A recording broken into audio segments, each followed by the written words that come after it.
السلام علیکم ورحمۃ اللہ تعالی وبرکاتہ۔ نحمده ونصلي ونسلم على رسوله الكريم اما بعد فاعوذ باللہ من الشیطان الرجیم بسم اللہ الرحمن الرحیم ان اللہ وملائکته یصلون علی النبی یا ایہا الذین آمنوا صلوا علیہ وسلموا تسلیما اللہم صل علی سیدنا ومولانا محمد معدن الجود والکرم وآلہ الکرام وابنہ الکریم وبارک وسلم صلاۃ وسلام علیک یا رسول اللہ صلی اللہ تعالی علیہ وسلم۔ اس سے پہلے نماز کے واجبات اور نماز کی سنتوں کا بیان ہوا۔ اب یہاں سے نماز کے مستحبات بیان کریں گے۔ مستحب ایک وچن یعنی واحد ہے اور اس کی جمع ہے مستحبات بہووچن، اور مستحب کا مطلب ہوتا ہے کہ جس کے کرنے پر ثواب ملے گا اور نہ کرنے پر کوئی گناہ نہیں۔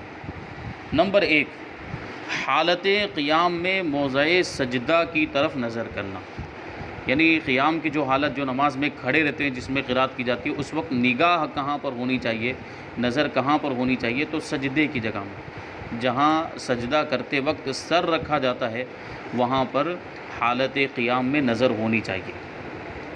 اور یہ سوال بھی پوچھا گیا تھا کہ اگر کوئی نماز میں آنکھیں بند کر لیتا ہے تو اس کا کیا حکم ہے؟ تو عام طور پر نماز میں آنکھیں بند کرنا مکروہ ہے، لیکن خشوع و خضوع کے لیے، دل جمعی کے لیے اگر آنکھیں بند کرتا ہے تو اس کی اجازت ہے کہ آنکھیں کھلی رکھنے میں اگر ذہن بھٹکے گا، دھیان بھٹکے گا تو اس کو اجازت ہے آنکھیں بند کرنے کی۔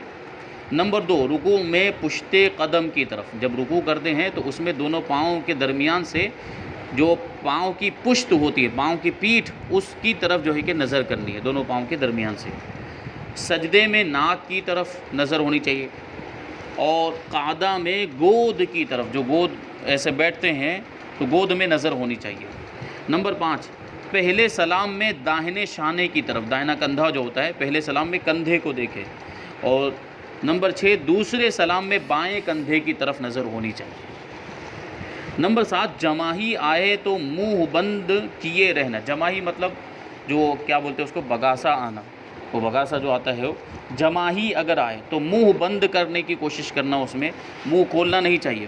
اور نہ رکے تو ہونٹ دانت کے نیچے دبائے، ہونٹ کو دانتوں میں دبانے کی کوشش کرے تاکہ یہ جلدی سے دور ہو جائے۔ اور اس سے بھی نہ رکے تو قیام میں داہنے ہاتھ کی پشت سے منہ ڈھانک لے، اور غیر قیام میں بائیں ہاتھ کی پشت سے، ٹھیک ہے؟ اگر قیام کی حالت میں ہے تو داہنا ہاتھ، کیونکہ یہ ہاتھ کھولیں گے تو پھر یہ ہاتھ بھی کھولنا پڑے گا، بایاں ہاتھ اگر الٹا ہاتھ کھول رہے ہیں تو پھر سیدھا ہاتھ بھی کھولنا پڑے گا، اس لیے قیام کی حالت میں سیدھا ہاتھ الٹا کر کے اسے منہ کے اوپر رکھ لے جب جماہی آئے تو، کیونکہ جماہی آنا یہ نماز کے اندر مناسب نہیں ہے، اس کو جہاں تک ہو سکے وہاں تک دفع کرنے کی کوشش کرنی چاہیے، دور کرنے کی کوشش کرنی چاہیے۔ لیکن اگر آ ہی گئی ہے تو پھر کیا کریں؟ تو پھر حکم یہ ہے کہ قیام کی حالت میں ہے، اگر کھڑے ہیں نماز کے اندر تو سیدھے ہاتھ کی پشت، سیدھے ہاتھ کا پیچھے والا حصہ منہ پر رکھ لے۔ اور قیام کے علاوہ دوسرے کسی رکن کے اندر کے، جیسے رکوع کے اندر ہے یا قعدے کے اندر بیٹھے ہوئے اور جماعی آ گئی، تو پھر الٹا ہاتھ، یہ الٹے ہاتھ کی پشت جو ہے پیچھے والا حصہ، پیٹھ والا، یہ منہ پر اس طریقے سے رکھ لے۔ اور یا دونوں میں آستین سے، یعنی دونوں میں آستین سے منہ بند کر لے، آستین وغیرہ اگر ایسے یوں آستین رکھ لی تو یہ بھی کر سکتے ہیں۔ اور بلا ضرورت ہاتھ یا کپڑے سے منہ ڈھانکنا مکروہ ہے، جب کوئی ضرورت نہ ہو تو منہ نہیں ڈھانکنا چاہیے۔ جماہی روکنے کا مجرب یعنی تجربہ شدہ طریقہ یہ ہے کہ دل میں خیال کرے کہ انبیاء کرام علیہم السلام کو جماہی نہیں آتی تھی۔ یہ حقیقت بھی ہے کہ اللہ کے جو نبی ہوتے تھے ان کو کبھی جماہی نہیں آتی تھی۔ تو اگر نماز کے اندر ہم ہیں اور نماز میں ہم کو جماہی آنے لگی ہے تو فوراً یہ تصور اپنے دماغ میں لائیں، فوراً یہ خیال کریں کہ انبیاء کرام کو جماہی نہیں آتی تھی، تو وہ جو جماہی ہے وہ وہیں پر رک جائے گی، پھر نہیں آئے گی۔ اور یہ تجربہ کیا گیا، آپ بھی تجربہ کر کے دیکھ سکتے ہیں کہ اگر آپ کو یہ کیفیت اگر پیش آتی ہے نماز کے اندر جماہی آنا شروع ہو جیسے ہی، تو فوراً یہ ارادہ کرے، فوراً یہ تصور ذہن میں لائیں کہ انبیاء کرام کو جماہی نہیں آتی تھی تو وہ وہیں پر رک جائے گی۔ نمبر 8، مرد کے لیے تکبیر تحریمہ کے وقت ہاتھ کپڑے سے باہر نکالنا۔ ہاتھ ویسے تو عام طور پر یہ کپڑے سے باہر ہی ہوتے ہیں، لیکن جیسے کبھی ٹھنڈی کا موسم ہے، اوپر سے ہم نے چادر لے لی ہے چادر اوڑھ لی اور چادر کی وجہ سے اب ہاتھ چادر کے نیچے چھپ گئے ہیں، تو جب تکبیر تحریمہ کہیں تو وہ چادر سے ہاتھ باہر نکال کر تکبیر تحریمہ کہیں۔ یہ ہاتھ جب چھپ گئے ہوں تو ہاتھوں کو باہر نکالیں، ورنہ ہمارے یہاں تو اتنی زیادہ ٹھنڈی ہوتی ہی نہیں ہے کہ اوپر سے کچھ پہننے کی ضرورت پیش آئے۔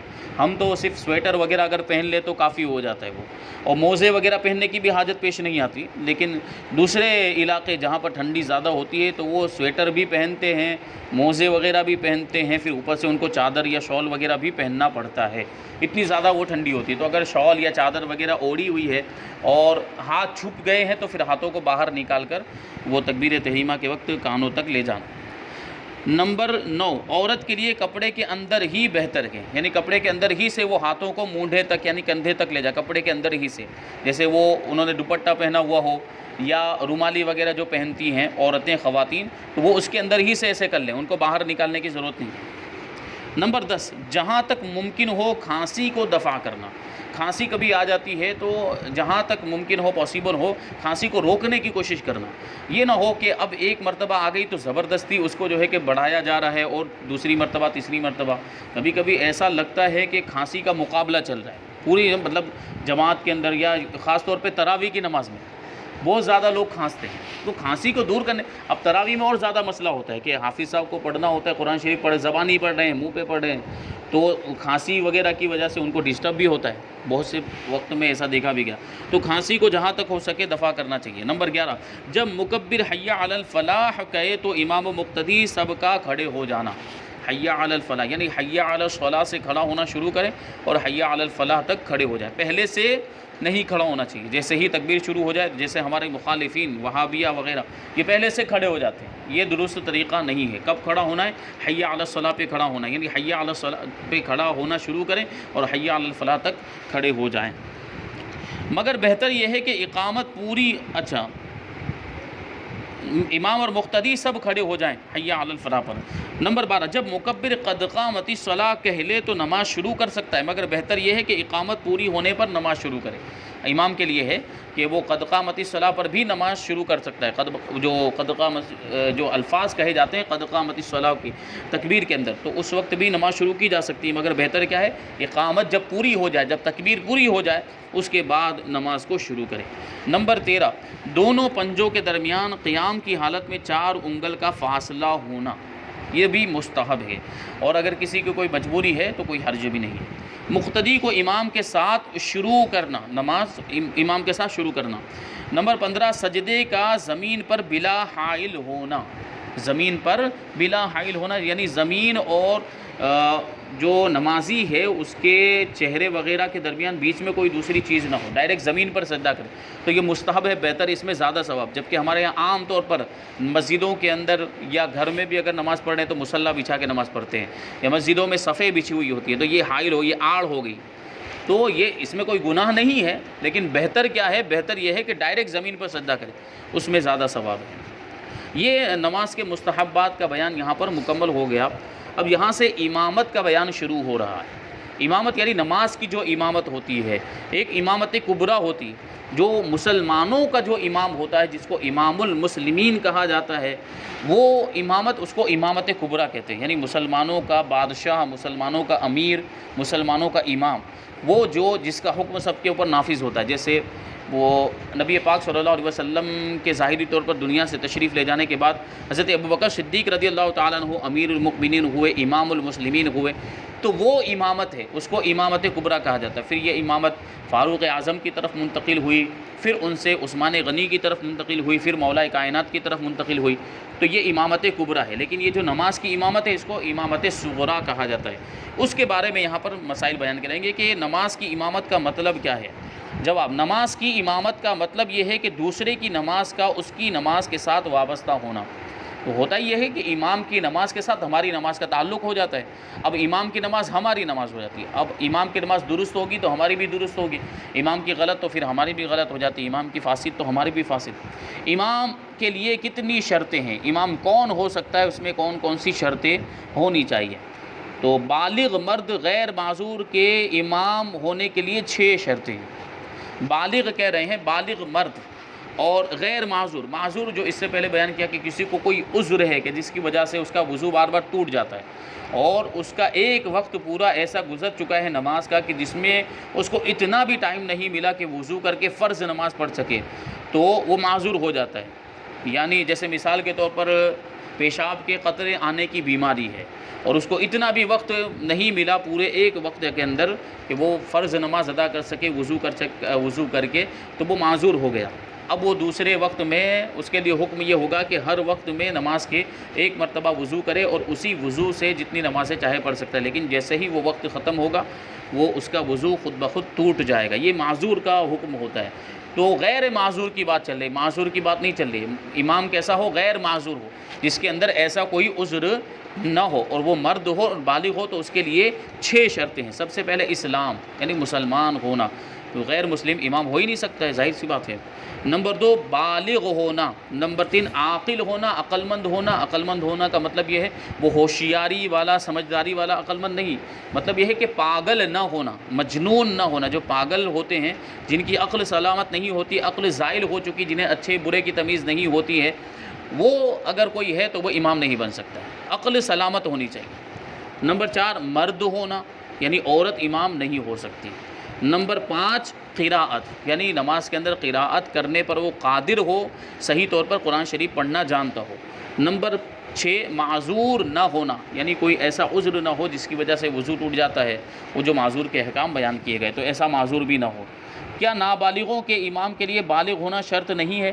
تو بیان کرتے ہیں کہ نابالغوں کے امام کے لیے بالغ ہونا شرط نہیں، بلکہ نابالغ بھی نابالغوں کی امامت کر سکتا ہے اگر سمجھدار ہو، یعنی نماز کی سمجھ رکھتا ہے، صحیح طور پر پڑھا سکتا ہے اور قرآن شریف صحیح طور پر پڑھنا جانتا ہے اور ضروری مسائل جو ہیں طہارت کے اور نماز کے وہ جانتا ہے، تو ایسا نابالغوں کی امامت کر سکتا ہے۔ لیکن اگر نماز پڑھنے والے بالغ ہیں تو پھر نابالغ امام نہیں بن سکتا۔ مقتدی جو ہیں، پیچھے جو نماز پڑھنے والے ہیں، وہ سب بالغ ہیں، تو پھر نابالغ ان کی امامت نہیں کر سکتا ہے۔ اگر پیچھے بھی نابالغ ہیں تو نابالغ کو امام بنایا جا سکتا ہے۔ عورتوں کی امامت کے لیے مرد ہونا شرط نہیں ہے، تو جواب ہے کہ عورتوں کی امامت کے لیے مرد ہونا شرط نہیں، عورت بھی امام ہو سکتی ہے اگرچہ مکروہ ہے۔ عورتوں کی امامت جو ہے وہ مکروہ ہے، عورتیں نماز جماعت کے ساتھ نہیں پڑھ سکتی، ان کے لیے کیا حکم ہے؟ تنہا الگ الگ پڑھیں، امام ان میں سے کوئی عورت نہیں بن سکتی، یہ مکروہ ہے۔ کیا شرعی معذور کی امامت کر سکتا ہے؟ جو شرعی معذور ابھی بیان کیا کہ وضو توڑنے والی چیز پورے وقت کو گھیر لیتی ہے، جیسے قطرے کی بیماری ہے یا ریاء کے خارج ہونے کی، ہوا خارج ہونے کی بیماری ہے، اور وہ ایک پورے وقت کو گھیر لیتی ہے کہ اتنا بھی وقت اسے نہیں ملتا پوری نماز کے وقت میں کہ وہ وضو کر کے فرض نماز ادا کر سکے، تو اس کو شرعی معذور کہا جاتا ہے۔ تو ایک شرعی معذور ہے، پھر اس کے ساتھ دوسرا شرعی معذور ہے، تو کیا دونوں ایک دوسرے کی امامت کر سکتے ہیں؟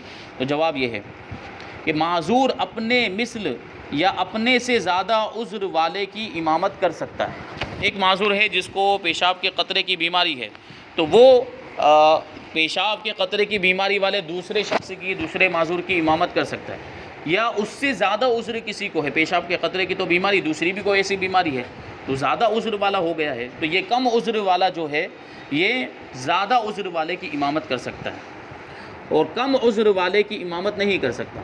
اگر اس کو زیادہ عذر ہے، جو امام بننا چاہ رہا ہے اس کو زیادہ عذر ہے، جیسے مثال کے طور پر اس کو ہوا خارج ہونے کی بھی بیماری ہے اور پیشاب کے قطروں کی بھی بیماری ہے، اور جس کی امامت کرنا چاہتا ہے، جو اس کا مقتدی بننے والا ہے، اس کو ایک ہی عذر ہے، تو ایسی صورت میں اب یہ جو زیادہ عذر والا ہے وہ کم عذر والے کا امام نہیں بن سکتا۔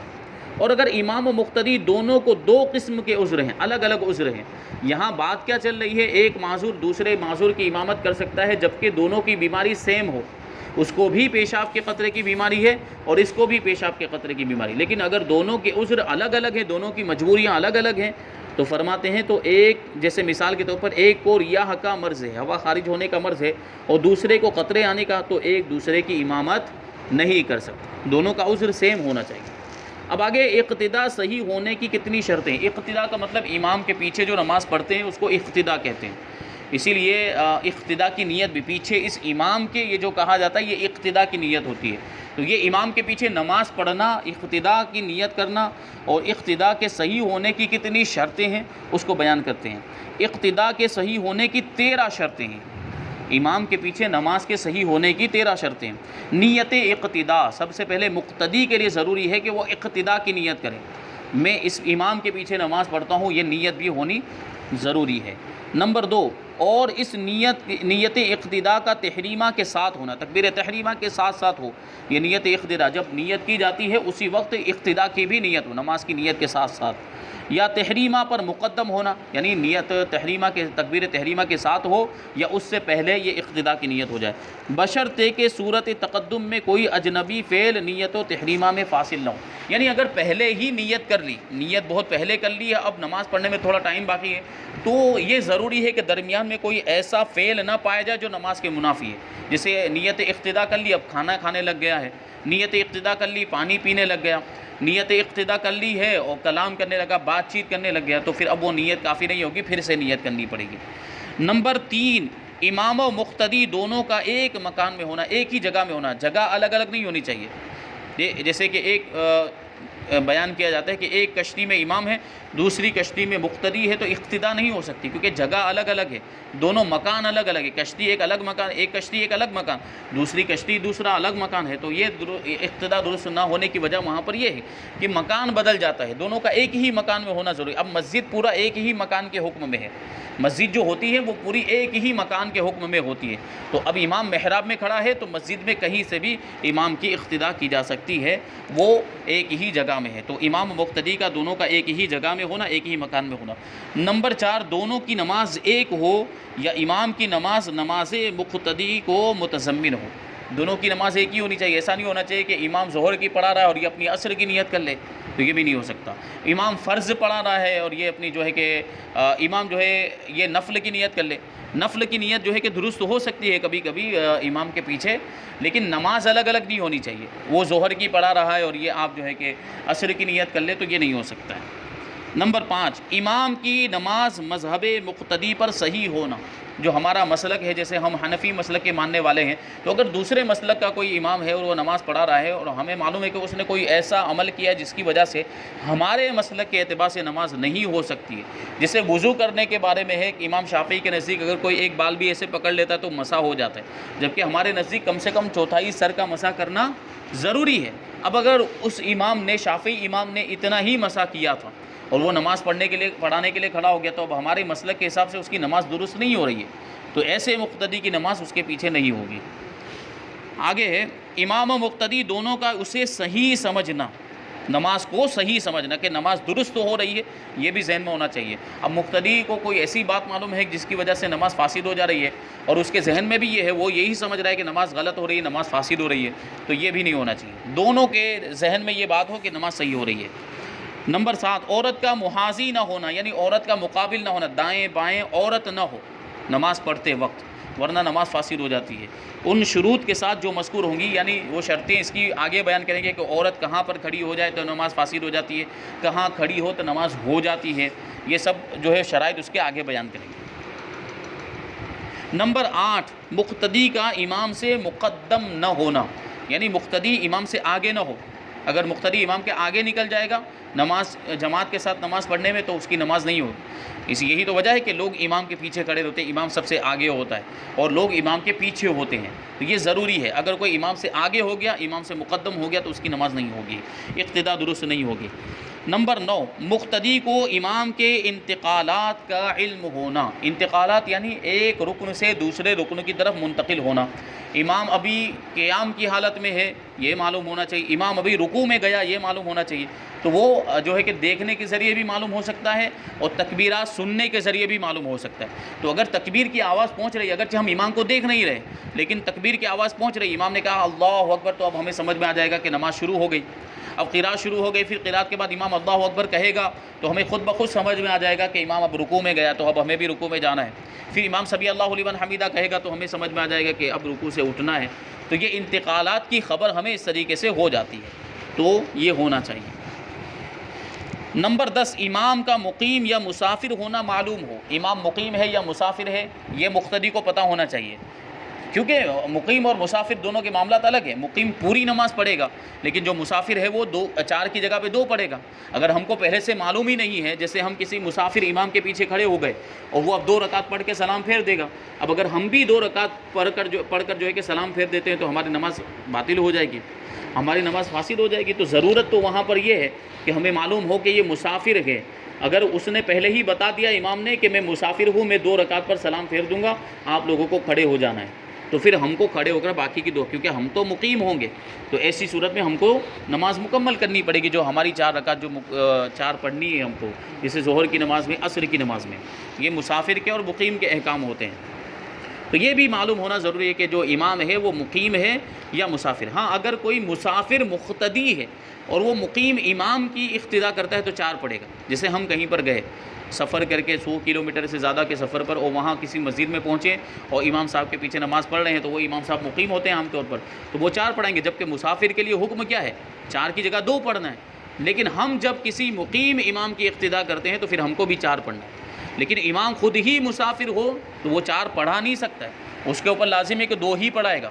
تو اگر امام خود مسافر ہے تو وہ 2 پڑھائے اور 2 کے بعد وہ سلام پھیر دے گا. اب مقتدیوں میں کوئی مقیم ہے تو وہ اپنی وہ جو امام کی 2 رکعت کے بعد وہ کھڑے ہو جائیں گے اور اپنی 2 رکعت مکمل کریں گے. نمبر 11، ارکان کی ادا میں شریک ہونا. یعنی جو ارکان ادا کر رہا ہے امام، وہی ارکان ہمیں بھی ادا کرنے. امام نے قیام کیا تو ہم کو بھی قیام کرنا ہے، امام نے رکوع کیا تو ہم کو بھی رکوع کرنا ہے، امام نے سجدہ کیا تو ہم کو بھی سجدہ کرنا ہے. یہ سب چیزوں میں شریک ہونا. نمبر 12، ارکان کی ادا میں مقتدی امام کے مثل ہو یا کم ہو. ارکان کی ادائیگی بالکل برابر ہو، جیسے امام ادا کر رہا ہے ویسے ہم ادا کریں، یا جیسے امام ادا کر رہے ہیں کم سے کم اس سے جو ہے کہ کم ہو، امام سے زیادہ نہ ہو. نمبر 13، شرائط میں مقتدی کا امام سے زیادہ نہ ہونا. یہ جو شرائط بیان کیے گئے ہیں یہ امام کے اندر زیادہ پائے جانے چاہیے. یہ امامت کے شرائط ہے. اب آگے امامت کے کچھ اور ضروری مسائل انشاءاللہ تبارک و تعالیٰ بیان کیے جائیں گے. اللہ تبارک و تعالیٰ ہم سب کو عمل کی توفیق عطا فرمائے. وما علینا الا البلاغ. السلام علیکم.